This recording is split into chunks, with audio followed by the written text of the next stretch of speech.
রাদিয়াল্লাহু তাআলা আনহা বলেন, আমার বাড়িতে আমার হুজরাতে আল্লাহ নবী ইন্তেকাল করলেন। তা যখন মারা যায় তখন আমার সেই ঘরের মধ্যে আল্লাহ নবীর দাফন হলো। তা আমি ঘরে সাধারণ ভাবে যাই, কারণ এখানে আমার স্বামীর কবর। কিছুদিন পর আমার বাবা ইন্তেকাল করলেন, আবু বকর সিদ্দিক রাদিয়াল্লাহু তাআলা আনহু। এর পাশে হলো বাবার কবর। সাধারণ ভাবে যাই, কারণ স্বামীর কবর আর বাবার কবর, তেমন আমি পর্দা করি না। কিছুদিন পর কবর হলো ওমর রাদিয়াল্লাহু তাআলা আনহু। এই সময় আমি যখন ওই ঘরের মধ্যে যাই তখন আমি সুন্দর করে পর্দা করে যাই।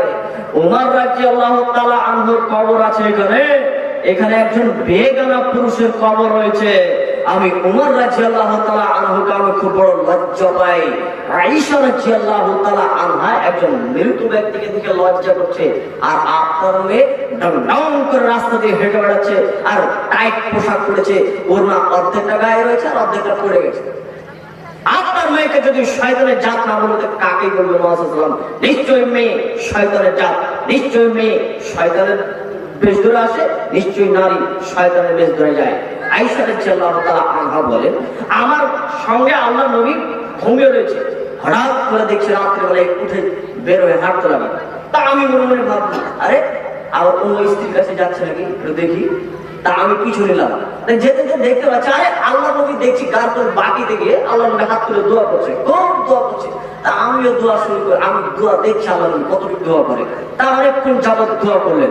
দোয়া যখন শেষ হলো তখন আল্লাহ নবী এবার ঘরের দিকে আসছে। যখনই মুখটা ঘুরেছে আমিও মুখটা ঘোরালাম। আল্লাহ নবী হাঁটতে লাগলেন, আমিও হাঁটতে লাগলাম। আল্লাহ নবী দৌড়াতে লাগলেন, আমিও দৌড়াতে লাগলাম। তাড়াতাড়ি করে এসে আমি ঘরের মধ্যে শুয়ে গেছি। আল্লাহ নবী ঘরের মধ্যে আসলেন, আসার পর বলছেন, কি ব্যাপার আয়েশা, এত জোরে জোরে শ্বাস নিচ্ছ যে? তখন বলছেন আয়েশা রাদিয়াল্লাহু তাআলা আনহা বলছেন, আল্লাহ নবী আমি দেখছিলাম যে আপনি রাত্রিবেলায় আমার কাছে উঠে আপনি কোথায় যান, অন্য কোন স্ত্রীর কাছে নেন। তা আমি এটা দেখার জন্য আমি একটু দেখি যে আপনি কোথায় যাচ্ছেন। তো দেখছি আপনি দোয়া করছেন, এই জন্য আমি আপনার পিছু নিয়েছিলাম, বাস এতটুকু। আয়েশা রাদিয়াল্লাহু তাআলা আনহা বলেন, আমি যখন রাত্রিবেলাতে ওই সময়তে যখন আমি বের হই, গভীর রাত, কোনো মানুষ জেগে নেই, পশু প্রাণী নেই, ফাঁকা মাঠ, গভীর রাতে আমি সেই সময়তে উঠলাম। সেই সময়তে আমি সুন্দর করে পর্দা করে আমি গেছি। আয়েশা রাদিয়াল্লাহু তাআলা আনহা তিনি রাত্রিবেলায় যাচ্ছে কোথায়, স্বামীর পিছন ধাওয়া করছে, দেখি কোথায় যায়। তো সেই সময় আয়েশা রাদিয়াল্লাহু তাআলা আনহা পর্দা করেছে। তাহলে বলুন তো আপনার মেয়ে যে এখন বেপরদা হয়ে চলে, তাহলে আপনার মেয়েকে যদি শয়তানের জাত না বলে তো নমস্কার কাকে বলবে? বলুন। আপনাকে বলছি, শোনেন মুরব্বী সাহেব, যদি আপনার মেয়ে বেপরদা হয়ে চলে তাহলে আপনার জন্য আপনার মেয়ে জাহান্নামে নিয়ে যাওয়ার জন্য আপনার মেয়ে যথেষ্ট। আপনি যত আপনার মেয়েকে শিক্ষা দেন না কেন, আদর্শ শিক্ষা দেন না কেন, এই মেয়েকে যদি আপনি গাইড না করেন তাহলে আপনার জন্য পরকাল খুব কঠিন হয়ে দাঁড়াবে। আপনার ছেলের ব্যাপারে আপনি সজাগ হন। আপনার ছেলে রাত 10টা করে বাড়িতে ঢুকলো কেন? বুঝলেন তো, এই ছেলেটা রাত 10টা করে বাড়িতে ঢুকছে কেন, কি করছিল? বলুন ওকে আব্দুর রহমান জাবাজি, এই রাত 10টা পর্যন্ত তুমি কি করছিল বাইরে? খোঁজ নেন। ওই আপনার ছেলেটা বন্ধুদের সঙ্গে সে সিগারেট খাওয়া শিখছে, ওই ছেলেটা আপনার ছেলেটা খৈনি খাওয়া শিখছে, এখন কিছুদিন পর মদ খেতে শুরু করবে। আপনার ছেলের ব্যাপারে আপনি সজাগ হন। আদর্শবান করে তুলতে গেলে আপনাকে ছোট থেকে যেমন আপনি সজাগ থাকবেন, শিক্ষা প্রতিষ্ঠানে যেমন ভালো করে দিবেন, তেমন আপনাকে সজাগ থাকতে হবে। আপনার ছেলেকে একটু গাইড দিতে হবে। দেখেন আপনাকে আর একটা আয়েশা রাদিয়াল্লাহু তাআলা আনহা তিনি বলেন, আমরা সফরে ছিলাম, বাড়ি ফিরছি, মদিনায় যাচ্ছি। তা যেতে যেতে হঠাৎ করে একটি জায়গাতে আমরা আশ্রয় নিলাম। এই সময়তে আমরা সেখানে বসে আছি, হঠাৎ করে আমার সেই সময়তে মালা হারিয়ে যায়, আমার হার হারিয়ে যায়। হার খোঁজাখুঁজি করতে শুরু হলো, হার খোঁজাখুঁজি পাই না। লোকেরা বলছেন মালা কোথায় হারালো, হাত কোথায় হারালো, খুঁজতে খুঁজতে মানুষ পরেশান। তখন আল্লাহ আয়েশা রাদিয়াল্লাহু তাআলা আমার বাবা আবু বকর সিদ্দিক রাদিয়াল্লাহু তাআলা আমার কানে খবর গেল যে আপনার মেয়ের খবর জানেন কি, আপনার মেয়ে হার হারিয়ে দিয়েছে। ইন্না লিল্লাহ। যখনই কথা শোনা আবু বকর সিদ্দিক রাদিয়াল্লাহু তাআলা আনহু চট করে তিনি উঠে গেলেন, সরাসরি গিয়ে তার মেয়ের কাছে যাচ্ছেন।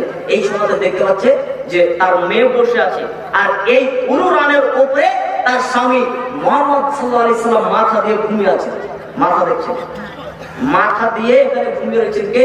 মুহাম্মদ সাল্লাল্লাহু আলাইহি সাল্লাম। আয়েশা রাদিয়াল্লাহু তাআলা আনহা এই উরু রানের উপরে মাথা দিয়ে শুয়ে আছে। এই সময়তে আবু বকর সিদ্দিক রাদিয়াল্লাহু তাআলা আনহু তার মেয়েকে দিয়ে এত জোরে একটা এই কোখার উপরে একটা কিল মারলেন যে আয়েশা রাদিয়াল্লাহু তাআলা আনহা তিনি বলেন, আমার ওই সময়তে এত জোরে আমাকে লেগেছিল, যদি মুহাম্মদ সাল্লাল্লাহু আলাইহি সাল্লাম যদি এখানে মাথায় রেখে যদি আমার পায়ের উপরে যদি মাথা রেখে না ঘুমাতেন, আমি ছিটকে অন্যদিকে আমি চলে যেতাম। বলুন তো কে মারলো? আবু বকর সিদ্দিক রাদিয়াল্লাহু তাআলা আনহু মারলো। বলুন তো কাকে মেরেছেন? বিবাহ প্রাপ্ত মেয়েকে মেরেছেন। বলুন তো কার সামনে মারলো?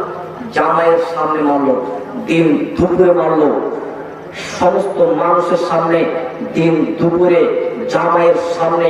পৃথিবীর ব্যতিক্রম একজন নারী, পৃথিবীতে তার পর্যায়ের আর কোন নারী নেই, তিনি হচ্ছেন আয়েশা রাদিয়াল্লাহু তাআলা আনহা।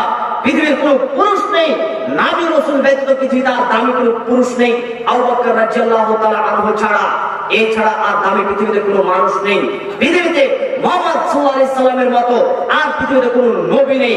এত বড় একজন নবীর সামনে, এত বড় একজন মহিলাকে, এত বড় একজন বাপে সবার সামনে দিন দুপুরে আয়েশা রাদিয়াল্লাহু তাআলা আনহাকে তার বাবা মারছেন, আর আপনি আপনার মেয়েকে মারতে নাকি ভয় পান। আপনাকেই বলছি আমি কাপুরুষ, আপনাকেই আমি কাপুরুষ বলছি। আপনার ভিতরে পুরুষত্ব নেই, আপনি আপনার মেয়েকে শাসন করলেন না কেন? আয়েশা রাদিয়াল্লাহু তাআলা আনহা বলেন, আমার বাবা আমাকে এত জোরে মারলে, যদি মুহাম্মদ সাল্লাল্লাহু আলাইহি সাল্লাম যদি এখানে মাথা রেখে যদি না ঘুমাতেন, আমি দৌড়িয়ে চলে যেতাম অন্যদিকে। মেয়েকে মারছেন, বিবাহপ্রাপ্ত মেয়েকে। এখন যদি জামাই যদি মাথা রেখে যদি মেয়ের যদি মাথায় এখানে পায়ের উপরে যদি মাথা রেখে যদি ঘুমায়, তাহলে আপনি দেখার পরে সঙ্গে সঙ্গে কি করবেন? মুখটা লজ্জায়। আর আবু বকর সিদ্দিক রাদিয়াল্লাহু তাআলা আনহু তিনি গিয়ে জামাই থাকা সত্ত্বেও সঙ্গে সঙ্গে সেখানে মেরে দিলেন।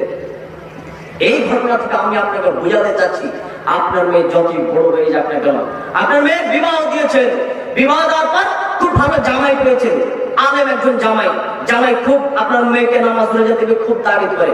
ওই মেয়েটা আপনার বাড়িতে এসে নামাজ ছেড়ে দিয়েছে, বলে আরাম করি কয়েকদিন।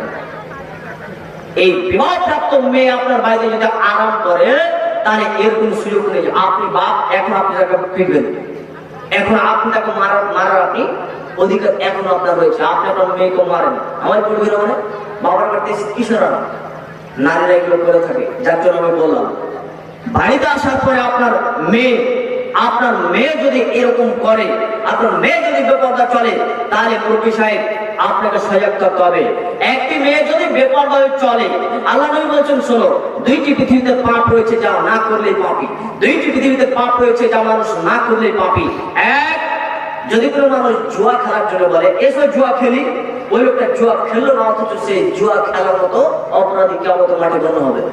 দুই, একটি মেয়ে বেপরদা হয়ে রাস্তাতে চলছে, তা যদি কোনো পুরুষ ওর দিকে তাকে, তা আল্লাহ নবী বলছেন, বেপরদা হয়ে যদি কোনো নারী চলে, তাহলে এই মহিলাটি হচ্ছে ব্যভিচারিণী, এই মহিলাটি হচ্ছে ব্যভিচারিণী, এই মহিলাটি হচ্ছে ব্যভিচারিণী।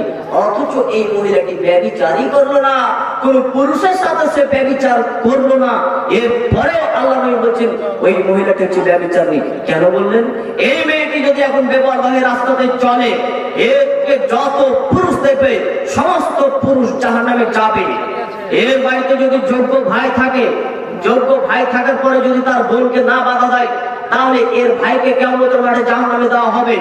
এর বাড়িতে যদি স্বামী থাকে, স্বামী থাকা সত্ত্বেও যদি তার স্বামী যদি বাধা না দেয়, এই স্বামী জাহান্নামে যাবে। তার বাপ যোগ্য পিতা যদি বাড়িতে থাকে, যোগ্য পিতা থাকার পরে যদি এই পিতা যদি তার মেয়েকে যদি সজাগ না করে, তাহলে সেই পিতা জাহান্নামে যাবে। বোঝা যাচ্ছে যে তাহলে এক মেয়ে বেপরদা চলার কারণে বেশ কিছু পুরুষকে জাহান্নামে নিয়ে চলে যাচ্ছে। ও নারী জাতি, তোমরা নিজের ব্যাপারে একটু সজাগ হও। আল্লাহ নবী বলছেন, আমি মেরাজে গেলাম, দেখতে পেলাম অনেক নারী জাহান্নামে, অনেক নারী জাহান্নামে, অনেক নারী জাহান্নামে। কেন জাহান্নামে? তারা স্বামীর আনুগত্য করতো না, তারা স্বামীকে তারা মানত না। স্বামী আপনাকে এত করে বলতে রয়েছে এই পোশাকটা পড়ো, খবরদার এইভাবে বাইরে যেও না। আপনার স্বামী শুধুমাত্র চোখের আড়াল হয়েছে, দোকানে দিয়ে গেছে, আপনি আবার ঘুরে বেড়াচ্ছেন, ঢং করে আপনি ঘুরে বেড়াচ্ছেন।